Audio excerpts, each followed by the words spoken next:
Hola, buen día. El tema que vamos a desarrollar en esta presentación es dinero e inflación. Mi nombre es Claudia Patricia López y mi compañero Daniel Alejandro Escobar Suárez. Vamos a indicar los objetivos planteados, objetivos generales. Estos son entender el concepto de inflación y su relación con la tasa de crecimiento de la oferta monetaria nominal y la tasa de crecimiento de la demanda real en el mercado de activos. El siguiente es comprender la importancia del análisis de la inflación y los efectos en una economía para la toma de decisiones de los diferentes agentes económicos. Y también los objetivos específicos que vamos a desarrollar: definir qué es la inflación, definir qué son las tasas de crecimiento, determinar la inflación analizando la tasa de crecimiento en el nivel de precios, examinar los factores que determinan la tasa esperada de inflación y explicar la relación entre la tasa esperada de inflación e interés nominal. Vamos a definir qué es inflación. La inflación la definimos como la tasa de crecimiento del nivel de precios, es decir, la variación porcentual de subida de los precios, que por lo general se evalúa de un año a otro. La inflación también se conoce comúnmente como un aumento generalizado y sostenido en el nivel de los precios y está determinado por la oferta y la demanda del dinero. Es decir, si aumenta la oferta del dinero, los precios van a aumentar. ¿Por qué? Porque las personas están dispuestas a pagar más por los productos. Y si aumenta la demanda, que está determinada por la producción, también debe crecer la oferta monetaria para que las personas puedan comprar el exceso de producción y por tanto los precios también van a subir, alcanzando un equilibrio. Antes de verificar las ecuaciones que describen la inflación, vamos a repasar dos conceptos muy importantes y necesarios para comprenderlas mucho mejor. Esto es la tasa de crecimiento y las elasticidades de la demanda del dinero. La tasa de crecimiento es conocida también como una variación positiva, es un cambio positivo en el porcentaje de una variable entre dos momentos distintos del tiempo, que generalmente es de un año a otro. Esta representa una diferencia entre un valor pasado y un valor presente en términos de porcentaje. En este caso, como hablamos de inflación, la hablamos con una diferencia positiva. Ahora, en cuanto a elasticidades de la demanda, las elasticidades de la demanda miden la variación que experimenta la demanda del dinero cuando varían los factores que influyen en ella. Se ha dicho anteriormente que la demanda depende de la renta y del interés. Entonces hablamos de eta Y, que es la elasticidad renta de la demanda, y eta I, que es la elasticidad interés de la demanda del dinero, ¿cierto? Estamos hablando del dinero. Entonces, la elasticidad renta de la demanda del dinero es la variación porcentual que experimenta la demanda del dinero cuando la renta aumenta un 1%. Es decir, en qué porcentaje varía la demanda frente a una variación de la renta. Y en el caso de la elasticidad de interés de la demanda del dinero es en qué porcentaje varía la demanda frente a una variación en el interés de la demanda del dinero. Lo mencionamos como tal esos conceptos porque son muy importantes en la economía para realizar predicciones y análisis cuantitativos. O sea, más que saber qué factores afectan la oferta y la demanda, en algún mercado es necesario también saber en qué medida varía. Por eso hablamos de las siguientes ecuaciones, que serían con tasas, para ver en qué medida están variando y cómo afectan una economía. Entonces, para verificar la ecuación de la inflación, vamos a partir de la ecuación vista anteriormente del nivel de precios. Ahora vamos a igualar la tasa de crecimiento del primer miembro de la ecuación y la tasa de crecimiento del segundo. Y obtenemos, en el primero únicamente representamos el nivel de precios con delta, que es la variación de P sobre P, para indicar la variación o tasa de crecimiento de los precios. Y en el segundo usamos la regla 2 del apéndice A7 del texto guía de Bernanke, que dice esta regla que la tasa de crecimiento del cociente entre x y z es la tasa de crecimiento de x menos la tasa de crecimiento de z. Entonces tomamos a M, la oferta monetaria nominal, como x, y z sería la demanda real del dinero. Entonces este cociente se representa con la diferencia de las tasas. Entonces quedaría que la variación porcentual o el crecimiento del nivel de precios es igual a la tasa de crecimiento de la oferta monetaria nominal menos la tasa de crecimiento de la demanda real del dinero. Para poder seguir determinando la tasa de inflación, también es necesario conocer a qué ritmo crece la demanda real del dinero.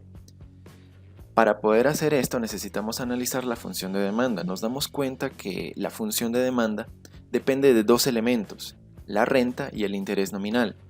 Como depende de estos dos elementos, podemos concluir que se trata de una función de dos variables. Ahora, en el apéndice A, el autor nos da la regla número 3. La regla número 3 nos dice que la tasa de crecimiento de una función de dos variables es igual a la elasticidad de esta multiplicada por la variación de la primera variable, sumada por la elasticidad de la misma función multiplicada por la variación de la segunda variable. En nuestro caso, lo que nosotros tenemos es la elasticidad de la demanda con respecto a una variación en la renta, más la elasticidad de la demanda con respecto a una variación en el interés nominal. Una vez que obtenemos este resultado, lo que tenemos que hacer es incorporarlo a la fórmula que teníamos anteriormente, es decir, la tasa de crecimiento del nivel de precios, la cual quedaría de esta manera. Aquí tenemos que recordar que el interés nominal se compone de dos elementos, el interés real y la tasa esperada de inflación, por lo que la fórmula tomaría esta forma. Aquí tenemos que recordar que estamos trabajando bajo el supuesto de que todos los mercados están en equilibrio, es decir, el del trabajo, el de bienes y el de activos. Si esto es así, tenemos que también recordar que el interés real sale del equilibrio cuando el ahorro nacional es igual a la inversión deseada y que la producción es la producción que sale del pleno empleo. Si estas dos variables permanecieran constantes, quiere decir que la única variable que afectaría el nivel de precios sería la oferta monetaria nominal. Un incremento en la oferta monetaria nominal haría crecer el nivel de precios. Pero si esta variable también permaneciera constante, quiere decir que el nivel de precios también variaría con la misma constancia, por lo que si año tras año varían en la misma proporción, podríamos concluir que la tasa de inflación del año actual será la misma tasa esperada de inflación del año siguiente. En el siguiente ejemplo vamos a observar cómo es que la tasa esperada de inflación es exactamente el mismo incremento que sufre el interés nominal cuando tenemos un interés real fijo.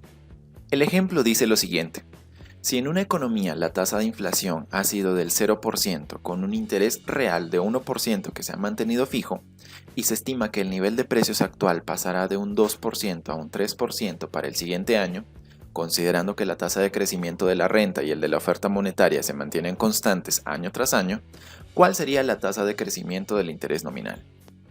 En este caso tenemos que considerar que estamos hablando de una economía donde la tasa de inflación no ha variado, por esa razón siempre ha sido cero. También tenemos que considerar que la renta y la oferta monetaria están constantes, por lo tanto siempre han tenido la misma variación año tras año. Lo único que nos dice el ejemplo es que el nivel de precios va a sufrir una variación para el próximo año, lo cual nos da a entender de que hay una tasa esperada de inflación. Por lo tanto, lo primero que tenemos que hacer es averiguar cuál es la tasa de crecimiento del nivel de precios, o en este caso la tasa esperada de inflación. Para hallar esto, lo que tenemos que hacer es simplemente tomar la variación del nivel de precios del próximo año y restarlo por la variación del año actual, que en este caso vendría a ser 3% menos 2%, y sobre eso dividirlo por el nivel de precios actual, que vendría a ser 2%. Haciendo la operación nos da que la tasa esperada de inflación para el próximo año es de 0.5%. Lo siguiente que tenemos que hacer es encontrar el interés nominal del año actual. Un dato que nos dan es que el interés real se ha mantenido fijo. Por lo tanto, nuestro interés real del año actual vendría a ser de 1%, mientras que la tasa esperada de inflación para el año actual es de 0, porque año tras año se ha mantenido sin variación. Entonces, nuestro interés nominal del presente año vendría a ser de 1%. Luego tenemos que hallar el interés nominal proyectado para el próximo año. Como tenemos un interés real fijo que es de 1% y nuestra tasa de interés del próximo año, o sea, la tasa de interés esperada, es de 0.5, lo único que tenemos que hacer es sumarlo y eso nos da un interés nominal de 1.5%. Por último, lo que tenemos que hacer es encontrar la variación del interés nominal. Para ello nosotros vamos a trasladar los valores que ya encontramos del interés nominal del año actual y el interés nominal del año siguiente, lo cual vendría a ser 1.5 menos 1% sobre 1%. Haciendo la operación nos da que la variación del interés nominal es de 0.5%. Y esto es igual a la tasa esperada de inflación. Obviamente, todas estas variables coinciden porque estamos trabajando sobre el supuesto de que los mercados están en equilibrio y que tenemos una oferta monetaria y un crecimiento de la renta constante. Por lo tanto, en condiciones de equilibrio a largo plazo con una tasa constante de crecimiento del dinero, el tipo de interés nominal también es constante. Y si este valor es constante, quiere decir que no tiene variación, por lo que podríamos prescindir de esta parte de la fórmula. Debido a esto se puede analizar la tasa de crecimiento de la demanda real del dinero tan solo en función de la tasa de crecimiento de la renta. Por último, se puede concluir que la tasa de inflación, pi, es igual a la tasa de crecimiento de la oferta monetaria nominal menos la tasa de crecimiento de la demanda real del dinero provocada por el crecimiento de la producción real. A esto también cabe aclarar que esta misma fórmula sirve para predecir la tasa esperada de inflación. Muchísimas gracias por su atención prestada, esperamos poder resolver sus dudas durante la exposición. Muchas gracias.